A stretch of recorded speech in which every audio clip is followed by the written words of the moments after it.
How dare you touch her? He didn't hesitate as his palm connected with her cheek, the sound of the strike echoing like a gunshot through the neon-drenched club while everyone watched. Alara didn't scream. She didn't even cry out as she collapsed onto the wet, reflective floor, her red evening gown pooling around her like a warning. She stayed down, her eyes wide with a cold calculation, as if she knew something Marcus Hale didn't. Because the moment he struck her, the heavy glass doors behind him were already swinging open, and the man walking in owned far more than the luxury club they were standing in. If this story of hidden power and instant retribution pulled you in, make sure to hit that subscribe button so you never miss what's coming next. I've got another unforgettable journey dropping tomorrow. While you're here, jump into the comments and let me know where you're watching from. I love seeing our global community. All right, let's get back into the shadows. Hey, move. The shove had come without warning. Alara stumbled sideways, her slim frame slamming into the polished mahogany of the bar. Glass rattled against the shelf, and conversation died mid-sentence as heads turned. Marcus Hale stood over her, his breath heavy with expensive scotch and an entitlement that had aged into pure cruelty. His dark suit jacket hung open, his face flushed with the kind of confidence that only comes from a life without consequences. "Still can't stay on your feet, Alara," he sneered, loud enough for the VIP lounge to hear. His voice carried that same sharp, aggressive tone she remembered from the night he had discarded her at her lowest point. "Some things never change, huh?" Alara caught herself against the wood, her palms flat, her breathing steady despite the chaos. Around her, the pulsing blue and red neon lights of the club suddenly felt like ice. People watched. A man in a tailored blazer looked away nervously, and a woman at a nearby booth whispered to her companion. The bartender froze mid-pour, his eyes darting between Marcus's hostility and Alara's unnatural calm. Marcus took a step closer, his dress shoes clicking against the damp floor. "What's wrong? Cat got your tongue? Or did the world finally teach you to keep your mouth shut?" Alara straightened slowly, the silk of her red dress rustling softly. She kept her eyes down, not from the fear Marcus expected, but from the realization that his time was up. To everyone watching, she looked like a broken woman from his past. "I don't want trouble, Marcus," she said quietly. That only fueled his rage. His face twisted into something ugly, something that had been waiting years for this moment of dominance. "Trouble? You don't want trouble," he laughed, a harsh, grating sound that cut through the club's bass. Unaware of the apex protector, now standing mere feet behind him, Marcus raised his hand again. He didn't see the stone-faced men in dark suits fanning out to seal the exits, or Kang Junseok, whose perfectly tailored white shirt and dark neck tattoos signaled a storm that was about to break. The velvet rope of the VIP lounge offered no sanctuary, only a more expensive stage for Marcus Hale's cruelty. The air in the private wing was thick with the scent of sandalwood and the low, heavy bass of the club's speakers, vibrating through the floorboards like a warning heartbeat. Alara stood near the glass balcony, her hand trembling slightly as she held a crystal flute of sparkling water, the red silk of her evening gown catching the erratic flicker of the neon signage. To any stranger, she was a vision of elegance, but to Marcus, who had just stepped into her personal space, she was merely a ghost he had once finished haunting. "Still playing dress-up, I see," Marcus sneered, his voice cutting through the ambient music with a familiar, mocking edge. He leaned against the mahogany railing, his dark suit jacket hanging open in a display of unearned confidence that Alara remembered all too well. "That red dress is a bit much, don't you think? It screams for attention you don't know what to do with." Alara didn't flinch, though the memory of his past words, the ones that used to make her shrink, threatened to resurface. She tightened her grip on her glass, her palms flat against the cold condensation as she breathed slowly through her nose. In, out, controlled. "I'm not looking for attention, Marcus. I was just enjoying my evening," she said quietly. "Enjoying it?" he laughed, a harsh, grating sound that made a nearby couple shift uncomfortably. "With what money, Alara? Last I checked, you were one step away from the street after your old man kicked the bucket.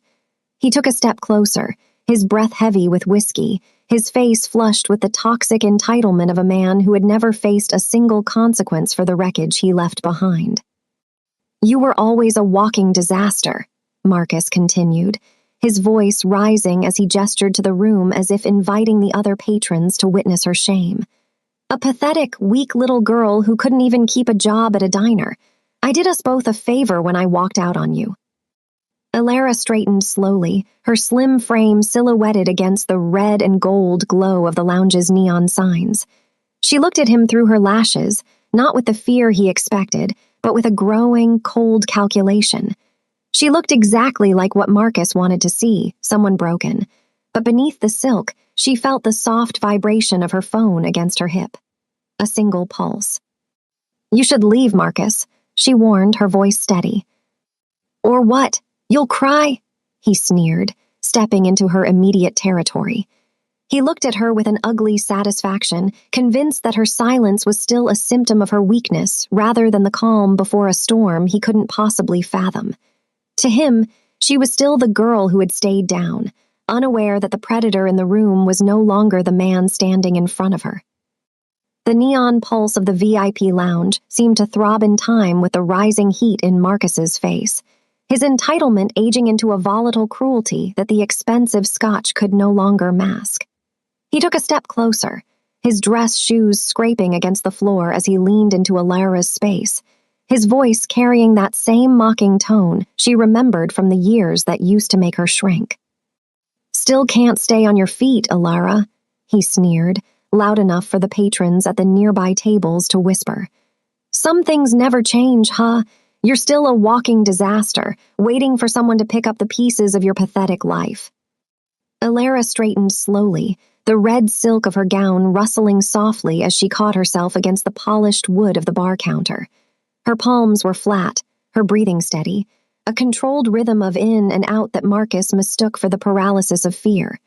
To him, and to everyone watching, she looked exactly like what he wanted them to see, someone who had been broken and stayed that way. I don't want trouble, Marcus, she said, her voice quiet but devoid of the tremor he craved. That lack of fear only fueled him, twisting his face into something ugly and theater-like in its cruelty. He laughed, a harsh and grating sound that cut through the low bass of the jukebox. Trouble? You don't want trouble? You are trouble. You're the dead weight I finally had the sense to cut loose. In one sudden, blurred motion, Marcus's hand came up. The slap echoed louder than the clinking of crystal or the rattle of glass, a sharp snap that caused the bartender to freeze mid-pour. Conversation stopped mid-sentence, and laughter died in throats as every head in the tiger's den turned to witness the violation. Alara's head snapped to the side, her shoulder slamming into the bar as she stumbled. She went down onto one knee, her hand shooting out to catch herself against the floor, sticky with years of wear. Pain bloomed across her face, sharp and hot, but she didn't scream. She didn't beg. Marcus stood over her, chest heaving, looking down with a satisfaction written across every line of his face. Stay down, he said, his voice dropping to a gentle, terrifying sneer. It's where you belong. Alara lifted her head slowly, her hair falling across one eye. Through the strands, she looked at him with a gaze that wasn't fear, but a cold, lethal calculation. She knew something Marcus didn't, something nobody in that bar could possibly guess. She wasn't powerless anymore. Against her hip, her phone buzzed once, a soft, private vibration. She didn't need to look at the screen to know the three-word pattern it displayed. On my way. The amber glow of the lounge suddenly felt like a tomb. As Marcus opened his mouth to deliver another insult, the air in the room changed, a subtle shift in pressure. Like a storm rolling in from a dark and distant horizon. The doors to the nightclub swung open with a heavy, final thud that seemed to swallow the ambient bass of the music. Conversations that had begun to resume after Marcus's strike died instantly, the air in the room turning brittle as a new, crushing pressure rolled in. 3 men entered first, moving with a disciplined, predatory silence that made every patron hold their breath. They were broad-shouldered enforcers dressed in black suits that cost more than most people's cars, their faces carved from stone, and their eyes scanning the room with professional detachment. Park Min-yi, his jaw set like granite, fanned out to the left, while the massive Choi Di-hyun moved to the right, his hands hanging loose at his sides like weapons waiting to be deployed. They moved in a synchronized formation, securing the perimeter with a lethality that needed no explanation. Then came Kang Junseok. He didn't rush. He didn't need to. Dressed in a perfectly tailored black suit with a white dress shirt open at the collar, he moved with the unhurried grace of a man who owned the very ground he stood upon. But it was the tattoos that arrested the eye, dark ink crawling up his neck like warnings written in a language everyone understood, but nobody dared speak aloud. Serpents and geometric shadows promised a violence that was absolute and permanent. The crowd, previously gathered in a morbid circle to watch Alara's humiliation, parted like a Red Sea. People stumbled backward, knocking over chairs and spilling drinks in their haste to get out of his path. Junseok's eyes, cold and calculating, swept the room once before locking onto Alara, who was still on one knee upon the reflective floor. In that moment, everything else in the club, the neon lights, the shimmering bar, the terrified witnesses ceased to exist. Marcus, his smirk still frozen in a mask of fatting bravado, turned toward the intrusion. His face, flushed with alcohol and the kind of confidence that comes from never facing consequences, began to crack at the edges.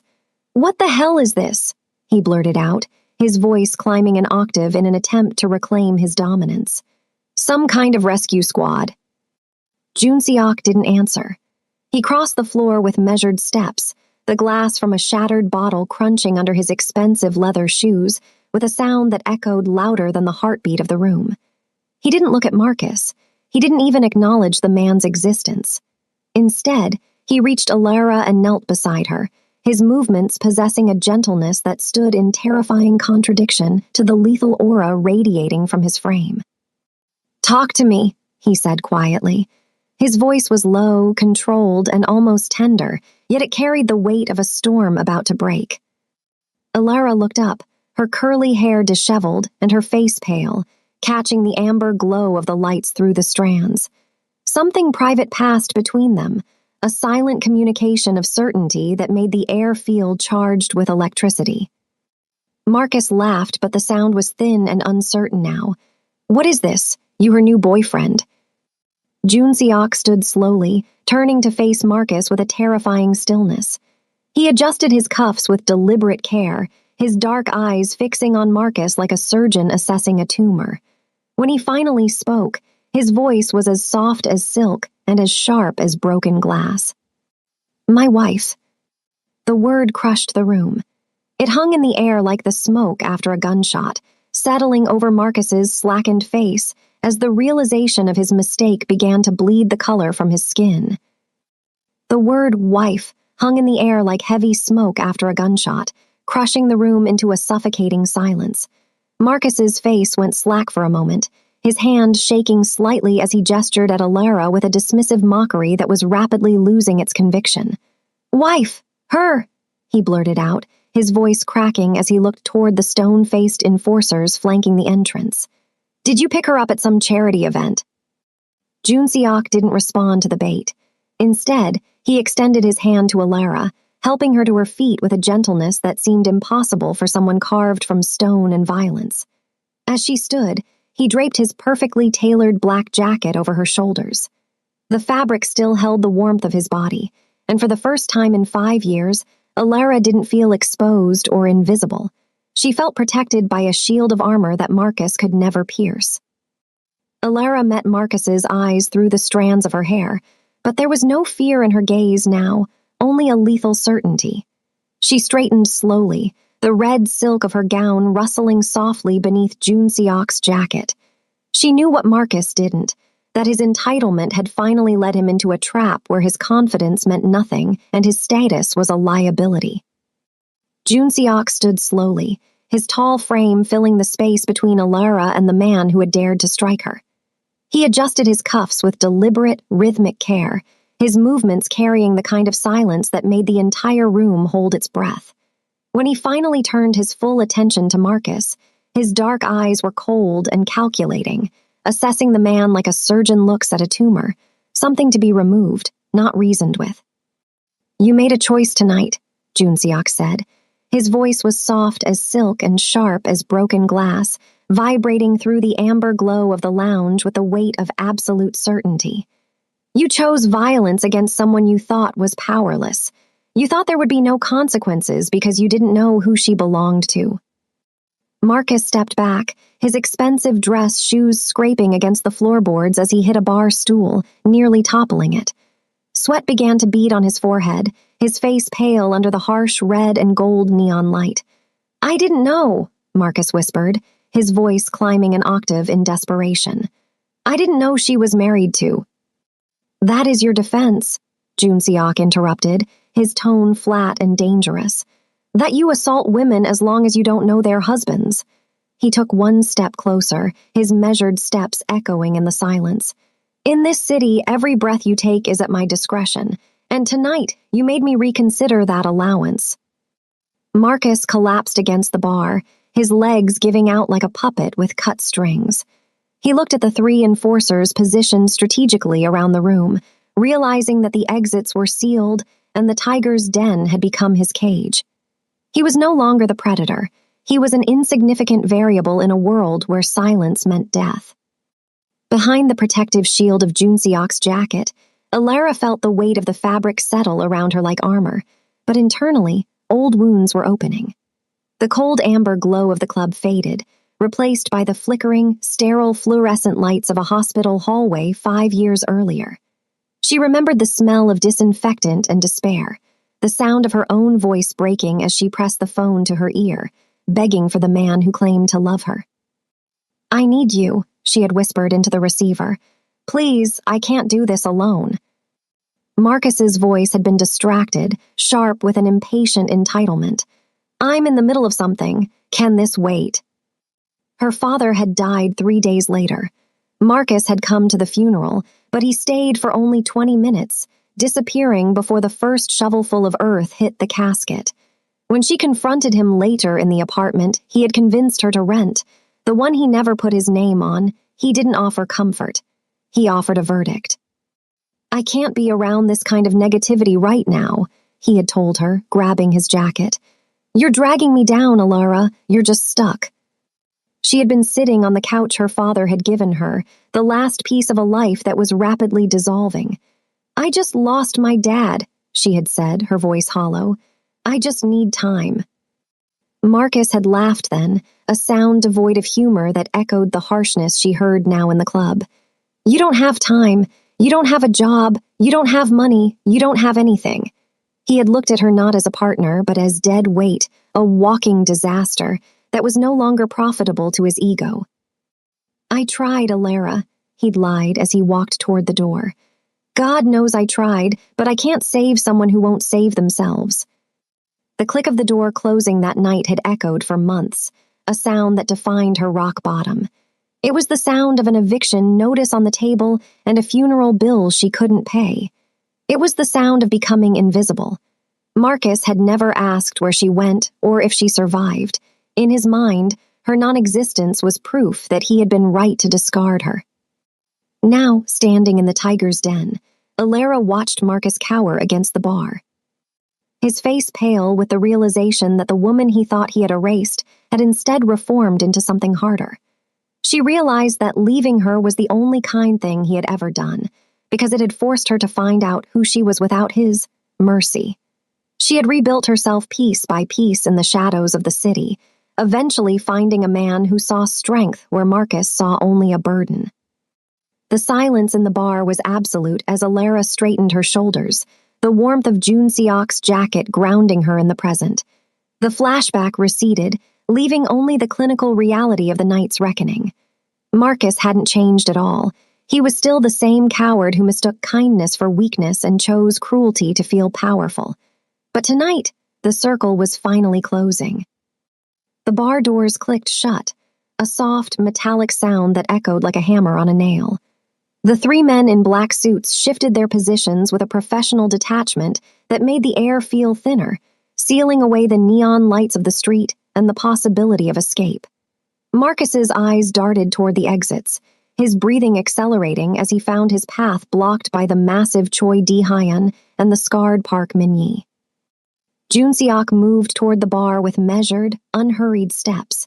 His expensive leather shoes made almost no sound on the wooden floor despite the broken glass scattered across it. Remnants of the drink Marcus had shattered earlier. He didn't look at the patrons, who sat frozen in a gallery of stunned faces, but instead focused entirely on the man cowering against the mahogany counter. "You chose this place tonight because you thought it was neutral ground," Junseok began, his voice soft as silk and sharp as broken glass. He adjusted his cuffs with deliberate care, the dark serpents and geometric shadows on his neck shifting in the amber glow of the tiger's den. "You saw a woman you believed was alone, and your instinct was to make her feel small to feed your own ego. You mistook kindness for weakness and silence for surrender." Marcus tried to speak, his throat working as he swallowed hard against the rising bile of terror. "I didn't know. I didn't understand who she was with." "That is the core of your failure," Junseok interrupted, his tone carrying the weight of absolute certainty. "Ramon Molina, the name you likely know me by in the Southern Corridor, has rules. Rule 1 is respect for the hierarchy. Rule 2 is honoring the code. But the third rule is the only one that matters tonight. Family is sacred." He leaned in closer, his dark eyes devoid of mercy, locking Marcus into a gaze that felt like a surgical assessment. "Ilara is my family. She is the one who survived a past designed to destroy her, and in doing so, she became the anchor of my world. When you struck her, you didn't just insult a woman, you violated the territory of my empire." Marcus's face had gone completely slack, sweat beading on his forehead, as the clinical reality of his situation settled in. He looked like a puppet with cut strings, sliding down the bar until his legs barely supported him. "In my world," Junseok continued, his voice dropping to a whisper that carried to every corner of the hushed room, "we do not negotiate with infections. We remove them. You walked into this club as a man with a past, but you will leave it as a tumor, a mistake that must be excised to ensure the health of the body." He snapped his fingers once, a sound that was sharp and final. The enforcers moved as one, their steps synchronized as they closed the distance, their stone-faced silence a promise that the message had been received and the sentence was about to be carried out. The three enforcers didn't rush. They moved with a disciplined, professional detachment that made the air in the tiger's den feel heavy and final. Marcus stumbled backward, his dress shoes scraping against the wooden floor until he hit a bar stool, nearly toppling it in his desperation to find an escape route that didn't exist. Junseok raised one hand, and the men stopped mid-step like statues given temporary life. The waiting, the anticipation, and the knowledge that they would move only when commanded was a psychological weight that made Marcus's face go pale with horror. "Not yet," Junseok said quietly, his tone flat and clinical. He removed his jacket, folded it with deliberate care, and draped it over a bar stool, revealing the dark tattoos snaking up his forearms, warnings written in ink and scar tissue. He stepped into the makeshift arena carved from old wood and broken glass, his presence filling the room with the unhurried grace of an apex predator. "You want to know the difference between us?" Junseok asked, his voice soft as silk and sharp as broken glass. "When you hurt Ilara, you did it to feel powerful. When I hurt you, I do it to teach a lesson." Junseok moved like water, fluid, inevitable, and impossible to stop. He didn't use wild, angry swings. His violence was measured and precise. The first punch was a sharp jab to Marcus's solar plexus that doubled him over, gasping as all air evacuated his lungs in a single whoosh. The enforcers, Ernesto and Leo, hauled him back to his feet, forcing him upright so he could receive the next concentrated dose of reality. Each strike was calculated to cause maximum pain without causing death: ribs, stomach, kidneys, the soft meat of the thighs. The sound of flesh on flesh and Marcus's raw, Primal screams echoed off the walls, bouncing back to multiply in the hushed space where 19 people watched in horrified fascination. Junseok was teaching him the same lesson Marcus had tried to teach Alara, the crushing reality of what it feels like when someone decides you don't matter. After several minutes of clinical execution, Junseok stepped back, his knuckles split and smeared with a mixture of blood. He wasn't even breathing hard as he pulled out a white handkerchief to clean his hands. Marcus hung between the enforcers like wet laundry, his face a mask of blood and tears, his arrogance pummeled out of him onto the sticky bar floor. "Look at her," Junseok commanded, his voice carrying the weight of absolute certainty. Ernesto grabbed a handful of Marcus's hair and yanked his head up, forcing his swelling eyes to find Alara, who stood exactly where she had been, draped in her husband's armor. "You're still breathing," Junseok said, his gaze as cold as stone. "That's mercy. Do you understand? Every breath you take right now is a gift I'm choosing to give you." He turned to Alara, a silent question in his eyes, offering her the final word in the closing of a circle that should have been closed years ago. Diana walked forward, each step deliberate, her boots crunching on the broken glass that littered the makeshift arena. Even broken and hanging between the enforcers, Marcus was physically larger than her, but height carried no weight in the silence of the tiger's den. She stopped an arm's length away, close enough for Marcus to see the woman she had become, the hardness in her eyes he didn't recognize, and a calm he couldn't comprehend. Marcus stared up at her, his face a distorted mask of blood and fear, his left eye swelling shut under the amber glow of the neon lights. "Do you remember what you said to me?" she asked, her voice quiet but carrying clearly in the hushed bar. "The day you left." Marcus's mouth worked, but no words came, his breath hitching in ragged, ugly sobs. Alara didn't wait for an answer. "You said I was dragging you down. You said I was stuck in my grief and that you couldn't save someone who wouldn't save themselves." She paused, letting the memory of his cruelty hang in the air like smoke. "But you were right about one thing, Marcus. I was stuck. I was stuck in the belief that I needed a coward like you to survive." Marcus's eyes darted between Alara and Junseok, looking for a sliver of forgiveness that did not exist. "Alara, I was," he started, but she cut him off with a gaze of absolute certainty.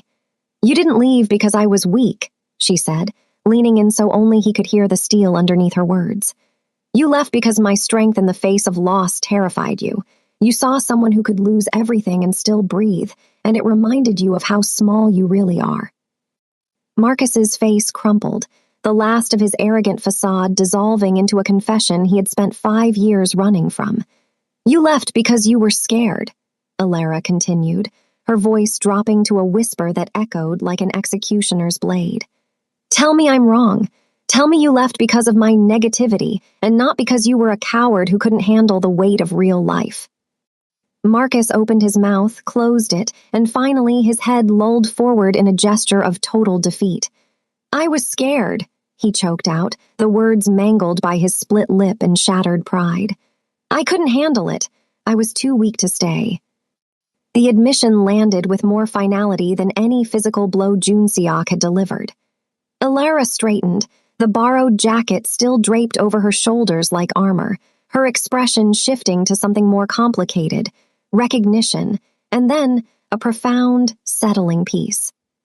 "I accept your apology," she said, looking down at the man who had once been her entire world. "But accepting it doesn't mean forgiving you. It just means I'm letting go of the weight of thinking I deserved what you did. I'm done." She turned her back on him, returning to Junseok's side as the enforcers waited for the final command to erase the ghost of Marcus Hale once and for all. Junseok reached into his pocket and pulled out a single, cheap key on a generic ring, tossing it into Marcus's lap where he sat slumped against the base of the bar. "Blue sedan at the end of the alley," Junseok stated with a cold, matter-of-fact tone of a businessman concluding a final transaction. "Registration and title are in the glove box, and there's $500 in the console. Drive east and don't stop until you hit the ocean."